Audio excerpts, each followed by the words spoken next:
Découvrez un extrait exclusif de ce livre audio et profitez d'un essai gratuit sur Audible via le lien dans la description. 18h12. Après, faudra attendre 18h55. Aucune envie.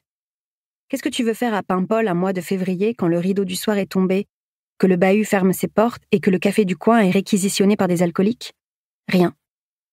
Je t'assure, vaut mieux rentrer chez toi. Oui, même quand ton chez-toi, c'est Plouernec, une ville qui mérite à peine ce nom. Mais comme tu as la haine et que tu ne veux pas t'enfoncer plus, tu dis que c'est une ville et pas un bled. On racle de l'espoir où l'on peut. On arrive à temps. Le car ravale ses passagers avant de les recracher un à un ou par grappes sur la route de la falaise. Morgane se colle à la fenêtre. C'est sa place préférée.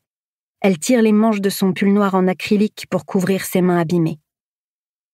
Ses longs cheveux bruns et bouclés et son nez droit, elle a tout d'une princesse triste. C'est un comble quand on est aussi jolie. Moi, je suis tranquille. Personne ne projette rien sur moi.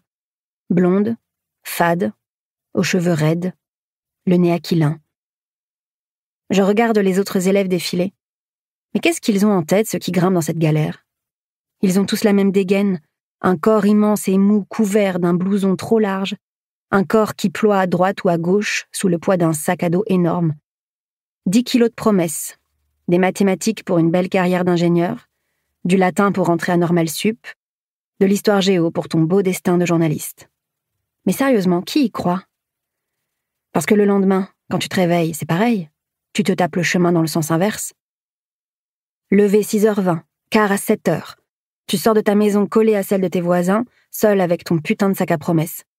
T'as pas pu finir tes biscottes, il fait sombre, froid, et personne ne t'accompagne. Tes parents sont partis encore plus tôt. Tu crois quoi, qu'ils ont le temps de boire du thé au jasmin en feuilletant la presse? Ils sont déjà dans leur parc à huîtres à trimer, alors tes rêves d'ado rebelles. Si tu regardais tout ça d'en haut, tu verrais des dizaines de zombies sortir de leur petite baraque, avancer au même rythme, les bras ballants, la tête rentrée dans le col du blouson pour souffler un peu de chaleur, le pas gluant de sommeil, tous direction l'arrêt de bus Moulin de Kraka, dont le R a été barré pour faire une bonne blague qui fait rire les touristes, mais pas les jeunes de Plouernec. Car le Moulin de Kraka, c'est notre monument. Le seul moulin à vent de la côte nord de la Bretagne a fabriqué sa propre farine. Ça te dit quelque chose? Notre moulin planté sur la falaise depuis 2 siècles, c'est à peu près tout ce qui tourneront chez nous. Même si, comme nous, il n'a jamais décollé. Morgane m'écoute m'énerver. Elle glisse parfois « Émilou », puis se gratte le dessus des mains. Elle a 2 sœurs et 2 frères. Comme moi, elle n'existe pas dans la famille. Trop d'enfants, trop de dettes, trop de travail, trop de tout. Ses parents sont absents. Le père pêche en Atlantique Nord sur un chalutier, un enfer sur mer, et la maman fait la caissière à la supérette. Il fait chaud, c'est vrai, on vous dit bonjour et merci 40 fois par jour, mais ça use. Le temps, il n'existe pas dans sa famille, ni dans la mienne. En cours de philo, on étudie ça, la notion du temps et ces questions tout à fait pertinentes. Dans quelle mesure le temps nous appartient-il? En quel sens peut-on dire que l'homme ne vit pas que dans le présent? Le temps est-il pour l'homme une limite? Le temps est-il notre ennemi ou notre allié? Mais qui a le loisir de se poser ces questions? Et d'y répondre? Chez nous, la seule réponse qu'on a, c'est « j'ai pas le temps ». Alors moi, j'étouffe, j'explose, je gueule, je hurle sur mes parents, sur ma petite sœur Maëlle. Morgane, elle, s'efface, elle se réduit, elle se tasse. Et elle se fait mal. Ses ongles entaillent le dos de sa main droite.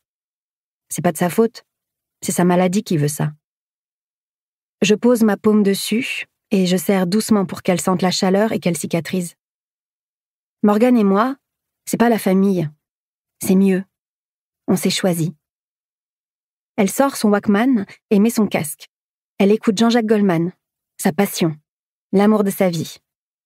J'irai au bout de mes rêves. Tout au bout de mes rêves. Moi, je préfère rêver en anglais.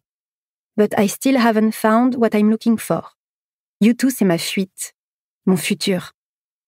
On s'est juré de s'arracher à cette mouise, le regard tourné vers une seule direction, direction ailleurs, très loin, le plus loin possible, au-delà des falaises brunes, au-delà des kilomètres de landes ténébreuses, au-delà des maisons en granit rose salies par le mauvais temps.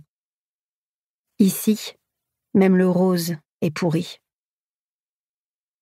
L'odeur du cigarillo me sature les narines. Je fais semblant d'aimer ça et pourtant ça pue. Livre audio complet gratuit disponible en description de cette vidéo.